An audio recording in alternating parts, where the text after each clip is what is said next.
Hello everyone, this is Tyler with Maverick Capitalist here. Beautiful day here in Florida.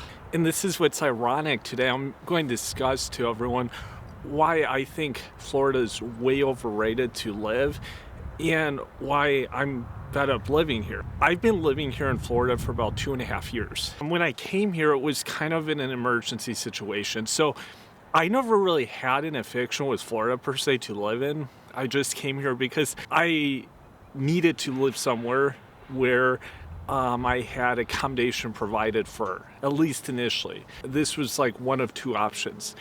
So I came here. I had been here on vacation like maybe 10, 12 times in the past. Here in West Florida, I'd probably been like maybe 6 or 7 times on vacation. And it was fun, it was cool. But when I would leave, like after a week or 2 weeks, I knew I was ready to leave. It was one of these situations where it's like, yeah, this is cool. One of the things I always tell people, when I first flew down here back in 2017, there was something I still recall. This was like in the summertime. When you used to fly into Pensacola Airport, it's possibly not like this now, but it used to be. There were literally homeless people right on the edge of the airport. Like right when you got out there, you'd already have like homeless beggars and people living by there. I don't know if it's still like that because I haven't been there in such a long time, but it was something I immediately noticed. Getting into another point here is the infrastructure in the streets are not made for such a large population. We have now over like 20 million people here in Florida. It's just way overpacked. 20 million residents. With tourism, it gets up to about 120 million visitors per year at this point. It's just absolutely insane. And what you'll find is a lot of these streets and roads and whatnot they're made for a much smaller population, because back in the day, Florida wasn't much of a state, but mostly just vacation homes. People might find this kind of like a joke, but it basically was just rednecks and the mobsters and I guess a handful of wealthy people. That was the majority of Florida, and it's really changed in that time. You have, so a lot of these cities are way overpacked for what they were originally designed for. Like look at down in Tampa Bay in Central Florida. That city is way overpacked with people for the original design. I actually worked with someone who used to live in Tampa Bay, and we were talking about this one time, and he told me that Tampa Bay used to be kind of like Pensacola is now. It's unbelievable how overcrowded a lot of these cities became. So these roads are just packed with traffic and cars, bumper to bumper. And then you'll have other like convenience situations, like if you go to like the gas station, like a Circle K, there's too many people, especially when you get to warmer months, in these places at once. Like in bigger cities, typically up north, they would have more convenience stores relative to the size of the population, but here it's not like that at all. It's just insane. Second reason, and this may shock some people, I find that it's too hot of a state to live in. It's super hot here in the summer. You're sweating constantly, and especially if you don't drive very much like myself. If you're outdoors, I much prefer being outside. It's not even enjoyable. Once you hit like April, May, June, July, it's stifling hot. You can go outside, but you're probably gonna have to go either late at night or early in the morning. And even still, the last summer and the summer before, I was told were some of the hottest summers they had like in 30 to 50 years. Who knows? It could be like that this year. People question, I know, is this global warming? Is this just a hot weather pattern? Because I know a lot of the world also had this unusually stifling hot weather last summer, but it's difficult to tell. Next reason is the job economy. It's terrible here in Florida. Unless you work in like a service, tourism industry, yes, there's a lot of jobs. But just note that even in these sectors, the pay grades tend to be a lot lower here in Florida than in similar states. It's just unbelievable the difference in pay grades. Like, you could work at a grocery store down here, make 13 an hour. Whereas up north for the same kind of job, like if you worked in a deli or something, you could be making over 20 an hour starting out. That's just one example. Most of these like tourism jobs, like I said, they don't pay well. They don't pay enough for what the cost of living is. And this will take me into the next point here, but I'll finish this. The job market, though, is very difficult unless you work like in medical sector or you only business. And yes, people are quick to be like, oh, I know such and such guy. I know Johnny that owns a business and makes millions in excavation or whatever. Yeah, but the thing is, most people aren't business owners. Most people don't have the capital to start those kind of businesses, or they don't want to start a business to survive and make ends meet. So yeah, there are exceptions here, but no matter what, you're gonna need the capital, and good luck getting the capital down here. That's something too you'll notice. Typically the people that are living well down here in Florida, they bring the money with them. They don't try to make it down here. This is just a basic principle. In the lion's share of the money here in Florida tends to go to these big corporations. It doesn't go to these individuals like myself or even business owners. They're just a fraction of the big pool of money. Most of it's running through big companies. Disney's an example, Publix Corporation, grocery store.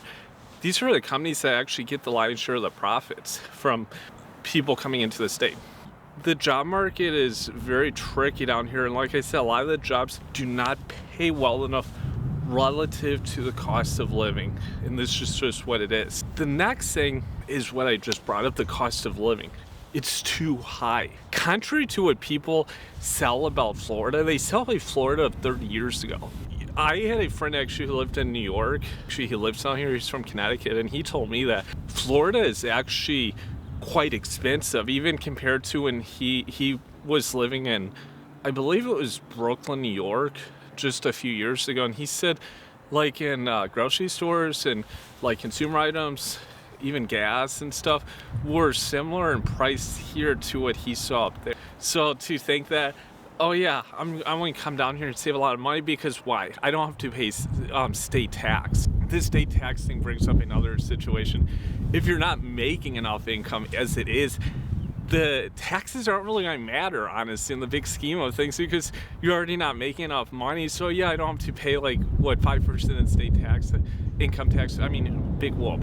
Like the cost of living though, like even like car insurance. Look at a website, put in Florida car insurance, and it will be, in some cases, twice as high as what you'd be paying for in a neighboring state. Things like this, you'd never guess, but yeah, like car insurance is more expensive. And like I said, consumer items, rent, this is a huge one. Rent or buying a house or home, insurance is really expensive, like for storm damage, for flooding. There's hurricanes down here. Rent, for example, as far as I recall, there's like a study done from 2023, and on average, people are paying almost $400 more per month statewide in Florida for rent compared to other places. $1,600 is not cheap for most Floridians to cover that every month, and that is like the average price of rental here. Like I said, it's about $400 more than the national average. So for people who say that, oh, it's cheaper, no, it's not. Rent is often more expensive, especially when you get further down south in the state. It becomes ridiculously expensive. You have all these insurances that most likely will need for your house if anything does happen, and that's very expensive. That also is what makes the rent more expensive. If you're renting an apartment or a house, those things play a role, of course, because landlords have to cover all that. It actually makes it fairly expensive in that respect. All these fixed costs are quite expensive. And now too, I mentioned like the insurance with car insurance. A lot of the drivers here drive absolutely terrible. I don't know if it's because it's kind of redneck down here, or if it's because there's a lot of elderly people. So I know so many people who have had fender benders like in the past couple years. Just living here, I probably personally have known of like 8 or 9 people that have had some kind of fender benders because people just drive miserably down here. It's terrible how they drive. Very little lack of respect and just disregard for other people, pedestrians. I've almost been hit by walking or riding my bike. It's just unbelievable. I'm sure this plays a role in the premiums for car insurance. So you got to take this into account. Another factor here is all the laws that you have down here in Florida. There are so many state laws. You see police everywhere, but you can get in trouble for one thing or another. It is absolutely asinine. I'll be honest with you, our governor has been putting forth a lot of state laws in the past couple years, and I know some people like him a lot. Other people absolutely hate the guy, Governor DeSantis. But you have laws like with like these homeless people, for example, and I don't really understand it because I brought up the cost of living. So he's like criminalizing people that have to be on the street. They may not be drug addicts, may not be alcoholics or anything of that sort. They may just need a place to sleep for a few nights if they're trying to get something arranged, or if they're, say, leaving the state and they have something lined up, they may not be able to afford to stay in a hotel. This makes it kind of, I think, heightens the paranoia. And I sometimes wonder with all these criminal channels that we see, there's so many events that take place in Florida. And I wonder if people internally just have a lot of paranoia about all the laws here. Trespassing from this place or that place.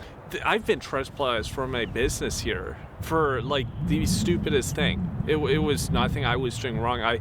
I'll explain the story in a different video, but you have all these laws and it's not fun, honestly. It's not. Maybe Florida of the past, I heard like up until the 80s had a lot of kind of laissez-faire policies. Now it's not like that. Florida is a super strict state. Don't get into a situation with a woman. Like even if you're a married guy and you're dealing with like a divorce custody battle, the government is not going to be on your side as a man. You're going to have a lot of issues, or with your children, whatever it might be. Disciplining your children, you could have issues with the government. There's too much bureaucracy in the state, and that's another huge downside. Another factor, and this is something some people strongly disagree with me on, is dating and relationships. Yeah, if you're a woman, Florida is a great place to be. If you're a man, this is not a good place for like dating and relationship. There's not a lot of wealth, as I said, in the state, at least for in a way that would benefit younger men.